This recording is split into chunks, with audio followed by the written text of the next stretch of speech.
Okay, so my speech is on why you should become an organ donor. So let's jump in. So I've always liked the idea of helping people, even in death. Um, so after we are considered dead, what is to become of our physical being, other than being buried into the ground? Um, why not make the most of your physical being post mortem? Why not help someone in need of organ transplant? Or even when you're still alive, why not help someone who's in dire need and you can change their life? So today I'm going to be talking about why you should become an organ donor. The first reason is the most obvious. It's something they could do for someone else, um, which is one of the most selfless things that you can do, is save a person's life and change their lives. The other reason would be funeral costs would diminish or become minimal. And then another reason would be you would contribute to the saving of rural areas from becoming urbanized by them creating more and more cemeteries. And we'll get into that in a bit here. Um, so the purpose of being an organ donor, well, everyone needs organs. So according to, uh, I'm sorry, let me get the link. According to the American Transplant Foundation, over 114,000 people in the U.S. are currently awaiting a transplant and are on the waiting list. Organs that can be donated after death are the heart, liver, kidneys, lungs, pancreas, and small intestines. Tissues, including cornea, skin, veins, heart valves, tendons, ligaments, and bones. Um, a healthy person or a living donor can donate a kidney, a part of their liver, a lung, intestine, blood, or bone marrow. Um, so let's talk about funeral costs. You can minimize funeral costs and create a positive environmental impact. So most people in the U.S. Choose to have a funeral arrangements that consists of a burial or a cremation. According to LHLIC.com, the average funeral costs between $7,000 and $12,000 for a funeral home and casket arrangements, and that's not including cemetery plot, headstone, or flower arrangements, and anything else that comes with that. The average cost of a cremation is $6,000 to $7,000. Those are huge numbers, even just for a simple cremation, and that's not including cremation urns, which can also be quite expensive. Personally, I've seen one of the cheaper ones be $300, which is still a good chunk of change um, of money. So, according to DonateLifeTexas.org, depending on which programs you choose, um, which can be donating um, parts of your body, such as organs, or donating your entire body, which would include tissues and organs themselves. Um, sorry.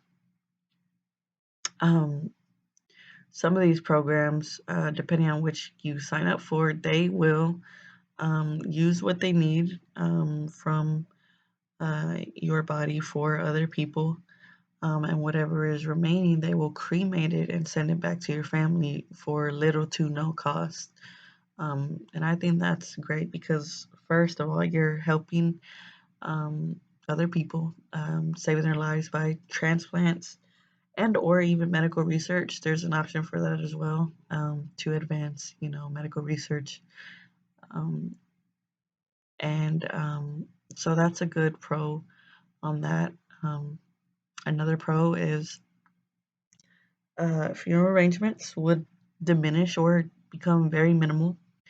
Um, and then another reason is the deforestation for cemetery purposes. Um, the less we destroy nature and stuff, the better, obviously. But people are still opting in for um, caskets, burials, but hopefully in the near future we can um, leave those vital wildlife habitats alone, so our wildlife can thrive and we can thrive in a sense as well. So let's talk about the process of the organ donation. So you can sign up on donatelifetexas.org to donate your entire body or parts of it for organ donation. And you can also apply through your local DMV through your driver's license application, which is super simple. I think that is one of the most easiest way to do it. Um, but if you do it through the website, it's not hard or long at all either. Um, so signing up for these programs allows for medical personnel to retrieve your body post-mortem in the case of sudden illness or death and allows them to use your organs. So let's talk about the organ transplant process. According to NYP.org, these are the steps taken. So at first, at or near the time of the person's death, they contact their donor organization to determine if you are an eligible candidate for the organ donation. Next, they evaluate your medical history, your medical conditions. They do a series of tests to make sure that um, your organs are in good health and good shape, that they are viable and useful for organ transplant. Um, Once that person is deceased or declared deceased, they obtain the consent from the authorized party or next of kin. Um, Afterwards, they will find recipients who are awaiting organ transplants through the waiting list UNOS, which stands for the United Network for Organ Sharing, and the donor's information is put into the system, um, and they are matched with people who are waiting for a transplant. If you look at UNO's website, they describe what their waiting list consists of. So they have recipients' information, um, including their blood type, medical conditions, urgency of transplant, time they were entered into the system. They have pretty much everything they need to know regarding your transplant, um, and what you would need. They also can remove people from the waiting list if there's a sudden change of condition. And they even have people who have unfortunately passed in the process of waiting for a transplant. And that's actually why it's so important to um, make sure that you're signing up to be an organ donor. People are waiting and people are dying in the process of waiting for a transplant. So I think it's a good idea to sign up for that. Um, so once they make a match, the transplant surgeon will make the final decision whether they're a good match. And once that is done, then comes the organ recovery procedure in the OR. The organ recovery team takes your organs um, and they transplant it.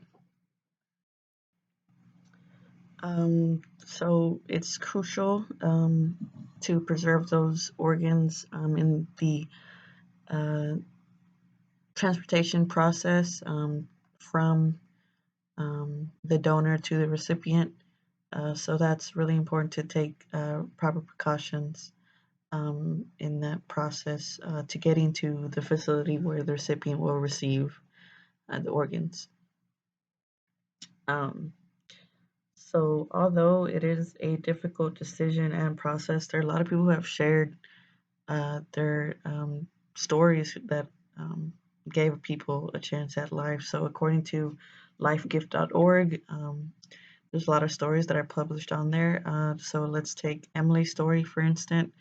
Emily is the mother to a 17-year-old named Cassie. Cassie unfortunately passed suddenly in a car accident. Um, but luckily, she decided before she had passed that she was going to become an organ donor.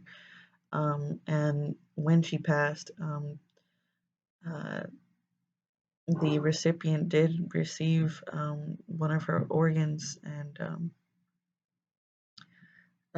Emily describes the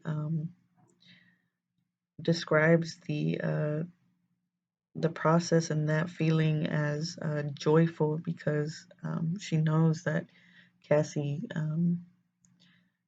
Cassie still sort of lives on within the recipient herself, and it just makes her happy that she was able to help someone in need. Um, so please consider becoming a organ donor. It will make a big difference in someone's life.